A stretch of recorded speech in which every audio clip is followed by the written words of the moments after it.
What's up, metal and heavy music fans? These are 5 metal bands that I think should retire, and 5 that shouldn't. It's time to stop! And as always, disclaimer, this is just my opinion. If you still enjoy new releases from these bands, that's totally cool. But let's just get right into it. My first band that I think should retire is Tool. How dare you! For a long time, Tool was one of my all-time favorite bands. I think they were definitely in my top 5 during high school, and I still on some level enjoy some of their newer stuff, but I could really honestly do without it. I just feel like the time has kind of passed at this point, and to be frank, listening to their newer stuff, especially the remake of Opiate, which a lot of fans had some opinions on when I posted my video on that, but then also to some extent Fear Inoculum, even though I enjoyed that record, it feels to me like the band just their heart isn't in it, at least in the same way. I think sometimes people move into a different part of their lives, and what was once really important to them and a key focal point of what they want to do and the writing they want to do is just, it changes, right? And that's okay. I think that's the case for some of the bands on this list that we're really going to get into. But in particular here, I still love everything that each of the individual band members are doing. I see them doing some really interesting stuff. I love hearing Maynard in interviews. I love that he's just off doing his winery thing.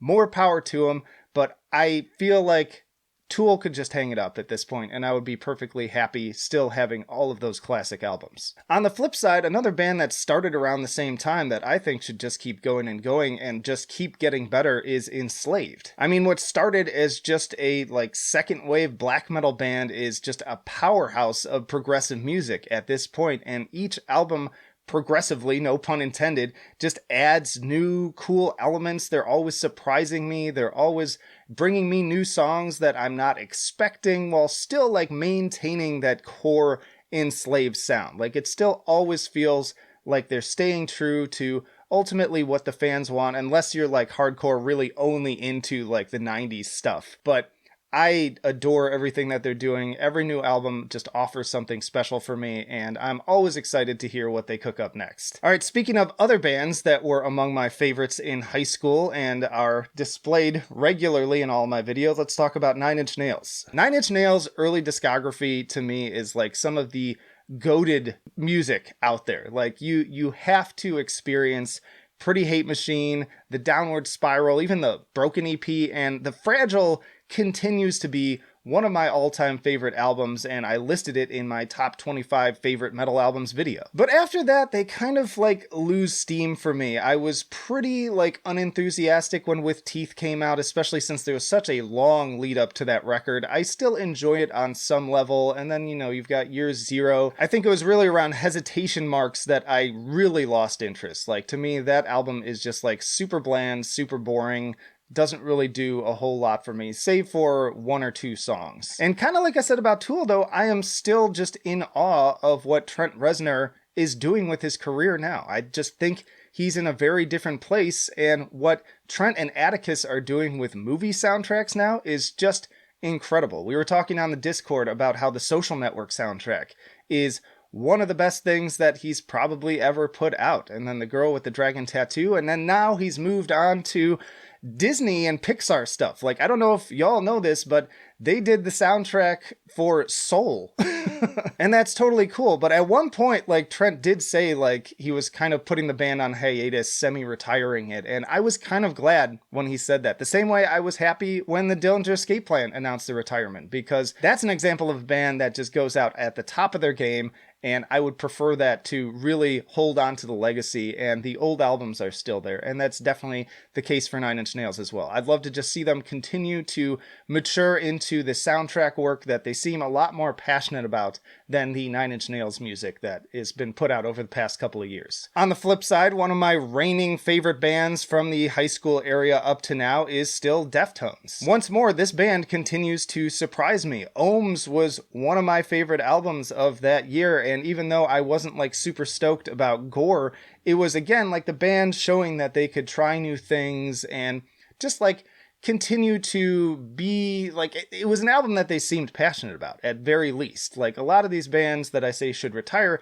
I don't feel that passion. Whereas even on the albums that come through on Deathtones that I don't love as much, I can definitely hear it. And there's songs I can definitely pick out from it that I enjoy. But to me, they have a mostly flawless discography going back to White Pony, which is also one of my all-time favorites. And then stuff like Koi no Yokan, which is just a fantastic later career album. They keep killing it. They're still exploring what's possible with their overall sound, and I love them for that. Back to bands that I think should retire, we gotta talk about In Flames. I am shocked. Shocked! Well, not that shocked. Now, I feel like a lot of my audience does agree with me on this. Some people do appreciate the later career In Flames stuff, and again, that's fine. More power to you if you enjoy it. I'm never here to tell you what not to appreciate, but for me personally, I just think that they should have hung it up a long time ago. And that's from somebody who really loves stuff like Reroute to Remain, Come Clarity, even though it kind of shifted their sound even further. I like elements of that album, but then you start to really get into the rocky stuff after that. And I would rather not. And then when, this is another band too, that put out like a remade version of some of their classic material. And that just hurts. Like, I just never like that. I mean, these guys are easily like one of the big four of melodic death metal, and they deserve the accolades they get for that. But I just, at this point, I'm never excited about new In Flames material. Alternatively, another one of the big four of that Gothenburg scene is Dark Tranquility. And here's a band, again, that is still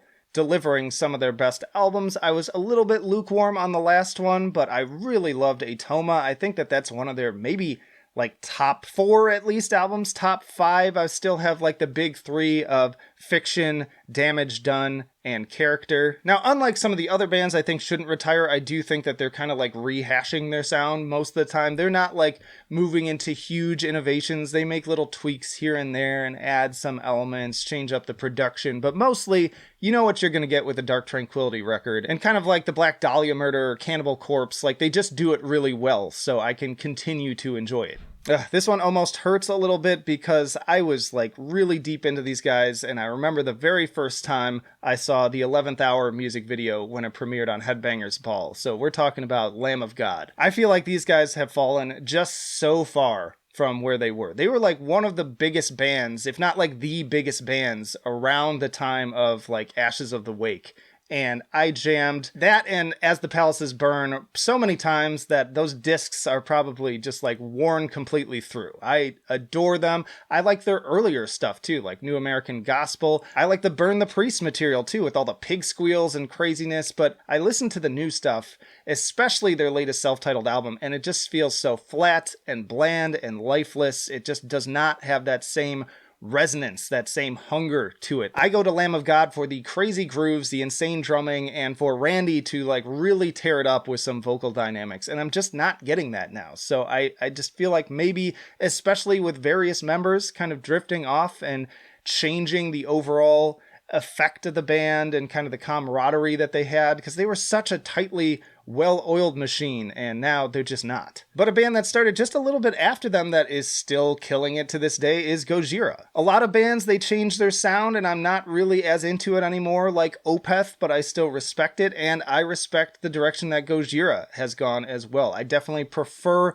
like, The Way of All Flesh, From Mars to Sirius. That era is definitely my favorite era of Gojira, and even though I was kind of a little bit disappointed with the direction of Magma, I really loved Fortitude. Like, it was in my top best albums of 2021. They're still experimenting, they're still bringing those top quality performances, and most importantly, they're still bringing the passion. Like, I watch the music videos, I see the live performances, and I hear it in the music that, like, these guys still have the energy and the hunger of bands that are like 20 years younger than them, so props to them for that. And then the last band I'm going to talk about today that I think should retire is Metallica. Let the hate flow through you. Again, to those of you who really love the new Metallica album, still get really excited when they announce something, I don't get it. I really don't. Like, they, to me, have not put out a good album, really, since the Black Album. We're talking the 90s here, people. Come on. They've put out some decent releases, like there are elements of Death Magnetic that I appreciate. There's elements of the newer one that I appreciate. But at the end of the day, I could completely do without those albums. Like, I could absolutely live without them. I just don't need it. Like, if I want to listen to Metallica, I'm going to listen to Ride the Lightning. I'm going to listen to Master of Puppets. And that's really all that I need. And they're never going to put out another album like that. And then the last band from around the same era too that I think should continue is Carcass. Another one of my favorite metal albums of 2021. I was really surprised because I did not go into that particularly excited. Like, I really enjoyed Surgical Steel, but I was just kind of like, whatever. I'm not that big into new albums from most legacy acts, but Carcass came in and they completely mopped the floor. I love that they kind of combine elements from all of their different eras into that album and then continued to make it something new too. Like, lots of songs that I had not really heard from them before, but you got the even the stuff that people don't like from like the Death and Roll of Swan Song, but that mixed in with their more progressive elements, their grindier elements, their melodic death metal elements, like all just coalesced into this perfect storm of an album that I absolutely adored. And it, again, makes me excited to hear new stuff from them. Let me know down in the comments, what bands do you think should retire? And if you disagree with any of my points, absolutely, in a respectful way, just let me know why, and we can have a conversation about that. Also, check out this video for some of my most overrated albums of all time. And for something more positive, if you're asking what do you like, then check out my favorite albums list right here. But that'll do it for now. Flight of Icarus signing off. I will see you in the trenches.